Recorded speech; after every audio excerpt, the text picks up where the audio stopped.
Je travaillais pour Monsieur Adrian depuis plus d'1 an, et pendant tout ce temps, je ne l'avais jamais vu en dehors du travail. C'était un homme mystérieux, toujours concentré, toujours en contrôle. J'étais son assistant personnel et c'était un patron exigeant, mais il y avait quelque chose chez lui, son charisme, son esprit vif, qui me faisait le respecter profondément. Je l'admirais, mais je ne me suis jamais permis de penser à lui d'une autre manière.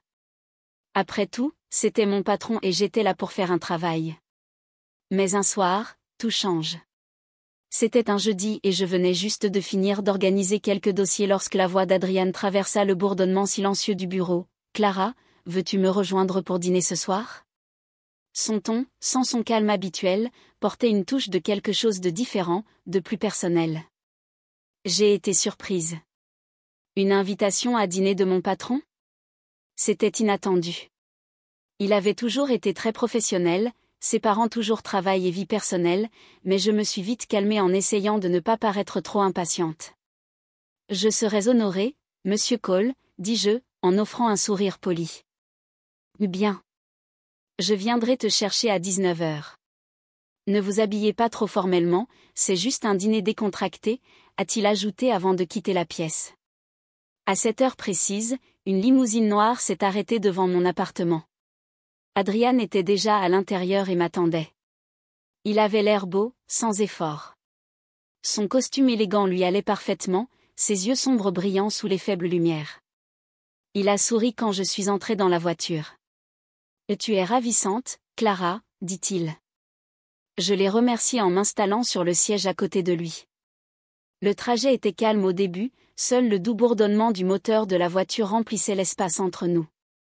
Je pouvais sentir la tension, les questions inexprimées suspendues dans l'air, alors que nous arrivions dans un restaurant isolé, à l'abri des regards indiscrets de la ville.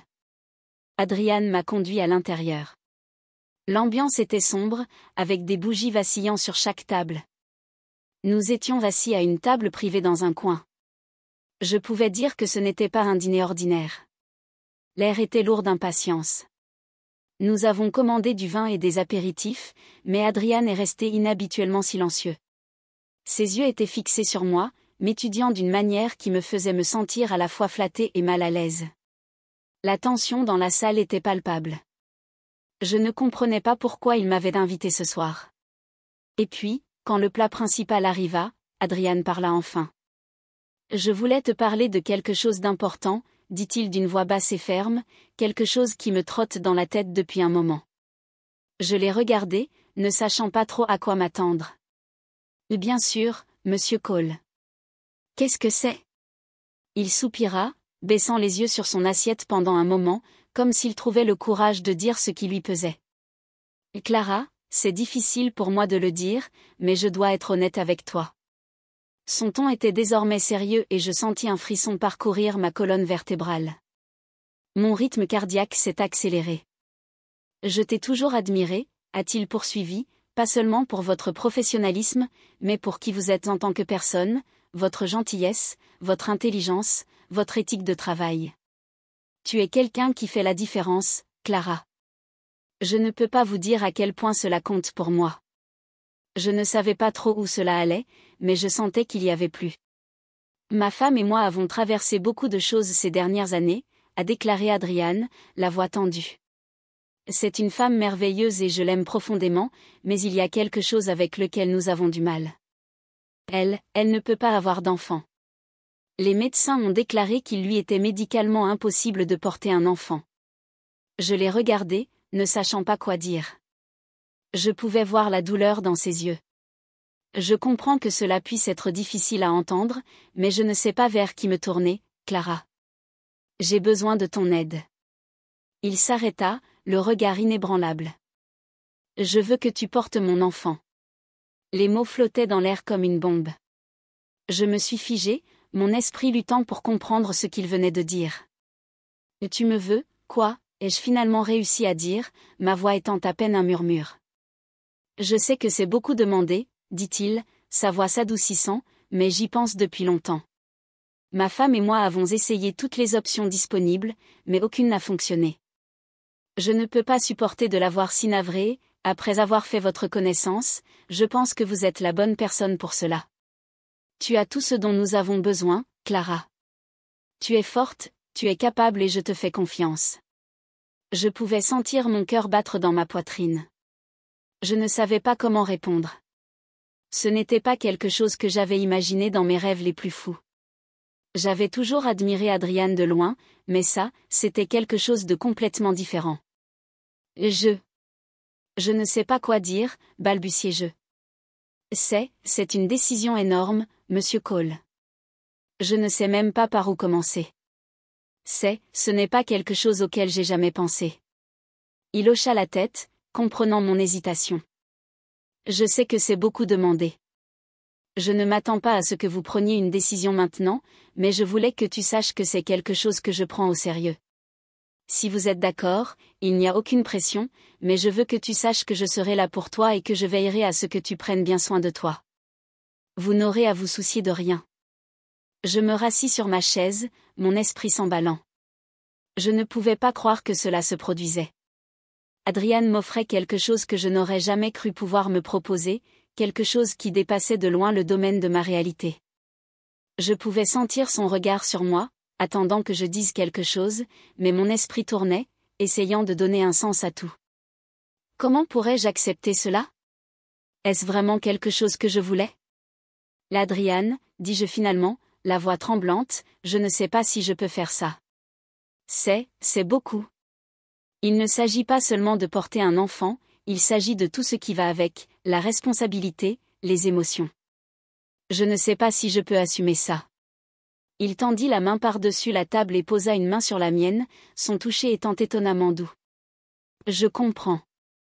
Je ne veux pas que tu te sentes sous pression. Je voulais juste que tu saches que je tiens à toi, Clara, pas seulement en tant qu'assistant, mais en tant que personne en qui j'ai profondément confiance. Je ne te demanderais pas ça si je ne pensais pas que tu étais la bonne personne. Ces paroles m'ont profondément frappée. Pour la première fois, j'ai réalisé que les sentiments d'Adrian pour moi dépassaient la simple admiration. Il prenait soin de moi d'une manière que je n'avais pas bien comprise jusqu'à présent. Mais était-ce suffisant? Étais-je prêt à franchir cette étape, à faire quelque chose qui change autant la vie? J'ai besoin de temps pour réfléchir, dis-je doucement, mes yeux rencontrant les siens. C'est trop de choses à gérer pour moi en ce moment. Adrian hocha la tête, comprenant. Bien sûr. Prenez tout le temps dont vous avez besoin. Je respecterai votre décision, quelle qu'elle soit. Le reste du dîner s'est déroulé dans un calme absolu. Le poids des aveux d'Adrian flottait toujours dans l'air comme un épais brouillard. Je ne pouvais pas m'empêcher de penser à ce qu'il avait dit et je pouvais dire qu'il était aussi perdu dans ses propres pensées. Aucun de nous n'a dit grand-chose alors que nous finissions notre nourriture. Nous étions tous les deux assis là, les yeux fixés sur nos assiettes, n'ayant plus vraiment faim. C'était comme si le monde avait ralenti, comme si le temps évoluait différemment maintenant. J'entendais mon cœur battre fort dans ma poitrine alors que j'essayais de donner un sens à tout. Que venait-il de se passer? Adrian, l'homme pour qui j'avais travaillé, l'homme que je respectais, venait de me demander de faire quelque chose d'énorme, quelque chose qui changerait ma vie pour toujours. Comment pourrais-je même penser à quelque chose comme ça? Mais en même temps, je ne pouvais pas ignorer la gentillesse dans ses yeux, la façon dont il m'avait confié une demande si importante. Après un long silence, nous nous levâmes de table. Adrian n'a pas dit grand-chose alors que nous sortions du restaurant. L'air nocturne était frais et les lumières de la ville scintillaient au loin. Je l'ai suivi jusqu'à la limousine, l'esprit emballé. Quand je suis entrée dans la voiture, je me suis assise, regardant par la fenêtre et essayant de respirer profondément, mais rien ne semblait calmer mes pensées. Ma vie était sur le point de changer d'une manière que je ne parvenais pas encore à comprendre pleinement. La réalité de ce qu'Adrian m'avait demandé de faire était encore en train de s'imprégner. Serais-je capable de le faire? Était-ce même la bonne chose à faire? Plus j'y pensais, plus je ressentais un mélange de peur et de confusion. Je n'avais jamais été dans une situation pareille auparavant. Adrian s'est assis à côté de moi dans la voiture, mais aucun de nous n'a parlé pendant un moment. Le silence était lourd, comme si nous attendions tous les deux quelque chose, même si aucun de nous ne savait exactement quoi. Je pouvais dire qu'Adrian me laissait de l'espace, me laissant tout gérer. C'était beaucoup à absorber pour moi. Alors que la voiture traversait la ville, j'ai regardé les lumières qui clignotaient à l'extérieur. Je devais prendre une décision, mais comment pourrais-je savoir quelle était la bonne chose à faire? Je ne pouvais pas ignorer ce qu'il avait dit. C'était trop gros, trop important, mais je ne voulais pas non plus commettre une erreur qui changerait tout pour toujours. J'ai passé tout le trajet à réfléchir profondément, à évaluer mes options et à réfléchir à la demande d'Adrian. Je savais que si je disais oui, ma vie ne serait plus jamais la même, ma relation avec lui ne serait plus jamais la même, mais si je disais non, est-ce que je le regretterais? Lorsque nous sommes arrivés à mon appartement, la voiture s'est arrêtée. Adrian se tourna vers moi, son expression sérieuse mais douce. Il pouvait dire que j'étais plongée dans mes pensées. « Clara, je ne m'attends pas à ce que tu me répondes tout de suite. Prenez votre temps, mais sachez que, quelle que soit votre décision, je la respecterai. » J'ai hoché la tête, lui faisant un petit sourire, même si mon cœur battait toujours la chamade. « Merci, Adrian. Je dois y réfléchir. » Il n'a rien dit d'autre. Il a simplement hoché la tête et est sorti de la voiture, me tenant la portière ouverte. Alors que je sortais dans l'air frais de la nuit, je ne pouvais m'empêcher de sentir que je me tenais au bord de quelque chose de grand, quelque chose qui pourrait tout changer. Ce soir-là, je me suis couché l'esprit plein de questions, mais après être resté là dans le noir pendant ce qui m'a semblé des heures, j'ai finalement pris ma décision. La décision n'a pas été facile, mais je savais ce que je devais faire. Le lendemain matin, j'ai appelé Adrian et lui ai dit que j'étais prête à le rencontrer. J'avais longuement réfléchi et j'étais prêt à faire mon choix. Je suis entré dans son bureau avec un sentiment de calme qui m'a surpris. Quand je l'ai vu, j'ai su que ce que j'allais dire changerait nos vies pour toujours. J'ai réfléchi à ce que tu m'as demandé, commençai-je d'une voix ferme, et je suis prête à aider. Je vais le faire. Adrian m'a regardé, ses yeux cherchant les miens, s'assurant qu'il m'avait bien entendu. « Es-tu sûr ?» demanda-t-il doucement.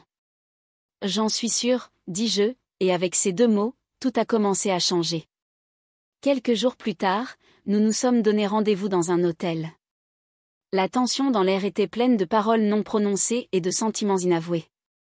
Il ne s'agissait plus seulement de l'accord, il s'agissait de ce que nous faisions, de ce que nous avions choisi de faire ensemble. Alors que j'entrais dans la chambre d'hôtel, mon cœur s'emballa et mon esprit était rempli d'un mélange d'anticipation et de peur.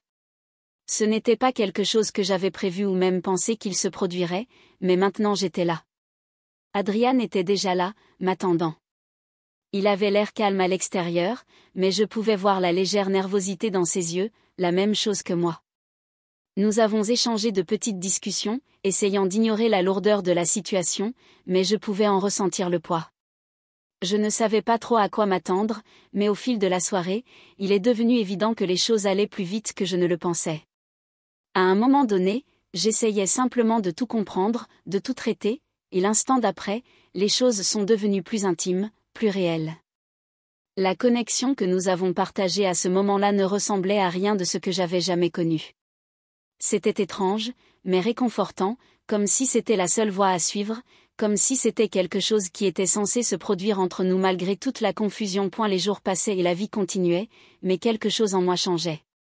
J'ai commencé à remarquer les petits signes, une absence de règles, un changement soudain dans ce que je ressentais. Au début, je l'ai ignoré en me disant que c'était juste du stress ou autre chose, mais au fond, je le savais. Ce n'est qu'une visite chez le médecin que ma pire crainte et pourtant ma plus grande réalité s'est confirmée. J'étais enceinte. Mon corps, qui m'avait toujours semblé si sous contrôle, semblait maintenant raconter une histoire différente, une histoire qui me lierait à jamais à Adrian d'une manière que je n'aurais jamais imaginée. Au début, j'étais sous le choc. Comment cela a-t-il pu arriver si rapidement? Étais-je prête pour ça? Je ne pouvais nier la peur et l'incertitude qui s'étaient glissées, mais au fil des jours, la réalité s'est installée et je me suis retrouvée à l'accepter. Je portais l'enfant d'Adrian. Pour la première fois de ma vie, je me sentais à la fois incroyablement effrayé et étrangement puissant. Quelle a été la prochaine étape? Comment cela changerait-il ma vie? Comment cela changerait-il la vie d'Adrian? La vérité était que je n'avais pas toutes les réponses, mais j'étais sûre d'une chose, rien. Je ne m'attendais pas à la tournure que prendrait ma vie, surtout après qu'Adrian et moi ayons accepté cet arrangement qui changera ma vie. Tout semblait aller si vite. Juste au moment où je pensais m'habituer à équilibrer ma nouvelle réalité, Adrian m'a surpris avec une autre décision inattendue. Un après-midi, il m'a convoqué dans son bureau. Son expression était calme mais sérieuse et je pouvais dire qu'il avait quelque chose d'important à dire. Je m'assis, sentant un nœud d'anxiété se serrer dans mon estomac. Puis il a dit. « Clara, j'y pense depuis un moment », commença-t-il d'un ton ferme. « Je veux que tu arrêtes de venir travailler. Je ne veux pas que tu te stresses. Tu as déjà fait tellement de choses et je veillerai à ce qu'on prenne soin de toi. Je paierai toujours ton salaire, mais je trouverai quelqu'un d'autre pour prendre votre rôle ici. » Je l'ai regardé, mon esprit s'emballant. « Arrête de venir travailler », répétais-je, ma voix à peine au-dessus d'un murmure. Il hocha la tête. « Oui. Tu portes mon enfant, Clara. C'est tout ce sur quoi j'ai besoin que tu te concentres en ce moment. Je m'occupe de tout le reste. » Je ne savais pas quoi dire. D'un côté, je me sentais soulagée qu'il voulait que je me concentre sur moi et sur le bébé. D'un autre côté, je ne pouvais m'empêcher de ressentir un sentiment de perte. Mon travail occupait une grande place dans ma vie. Mais Adrian a été ferme dans sa décision, et dans les semaines qui ont suivi, j'ai arrêté d'aller au bureau. À ma grande surprise, mon salaire a continué à arriver mois après mois comme il l'avait promis. Au début, c'était étrange de ne pas avoir à travailler tout en étant en sécurité financière. Adrian s'est assuré que j'avais tout ce dont j'avais besoin et plus encore. Il me surveillait régulièrement, au fur et à mesure que ma grossesse avançait, il était toujours là pour me rassurer. Quand j'ai finalement accouché, ce fut le moment le plus bouleversant et le plus beau de ma vie. J'ai regardé la petite vie que j'avais mise au monde et, pour la première fois, j'ai ressenti un sentiment d'utilité qui dépassait tout ce que j'avais jamais imaginé. Adrian était ravi. Il lui rendait souvent visite, apportant des cadeaux et faisant des promesses qui semblaient presque trop généreuses pour être crues. « Clara, » dit-il un jour en tenant notre bébé dans ses bras, « je veux que tu saches que je prendrai soin de toi et de cet enfant aussi longtemps que je vivrai. Même si tu ne travailles plus jamais, tu auras toujours tout ce dont tu as besoin. C'est ma promesse. » Fidèle à sa parole, Adrian a continué à me soutenir.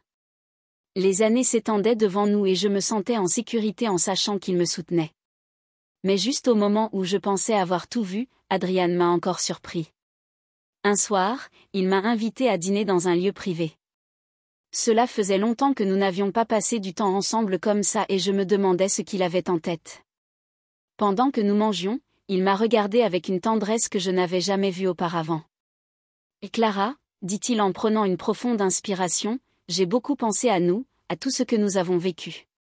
Tu m'as donné quelque chose que je pensais ne jamais avoir, un enfant. Je suis devenue une partie tellement importante de ma vie. Je ne veux plus que tu sois juste quelqu'un en arrière-plan. » Je clignis des yeux, ne sachant pas où il voulait en venir avec ça. « Je veux que tu sois ma femme, » dit-il d'une voix ferme et sincère, pas seulement la mère de mon enfant, mais aussi ma deuxième épouse. J'en ai parlé à ma première femme et nous sommes parvenus à un accord. Elle comprend et elle est d'accord. J'étais abasourdie. Un mariage ? C'était quelque chose que je n'avais jamais imaginé avec Adrian, mais en le regardant dans les yeux, j'ai vu la profondeur de ses sentiments et le sérieux de ses paroles. « Adrian, » murmurai-je, « tu es sûr de ça ?» Il hocha la tête. Je n'ai jamais été aussi sûre de quoi que ce soit dans ma vie. Nous avons discuté pendant des heures ce soir-là, réfléchissant à ce que cela signifierait pour nous deux. En fin de soirée, nous étions parvenus à un accord. Je serais sa deuxième épouse et, ensemble, nous élèverions notre enfant d'une manière qui fonctionnerait pour toutes les personnes impliquées. Ce n'était pas la vie que j'avais prévue pour moi-même, mais c'était une vie qui me paraissait bien, alors que nous sortions dans l'air frais de la nuit, j'ai ressenti un sentiment de paix et de certitude que je n'avais pas ressenti depuis longtemps. Adrian avait changé ma vie d'une manière que je n'aurais jamais pu imaginer et maintenant, nous entrions ensemble dans un nouveau chapitre.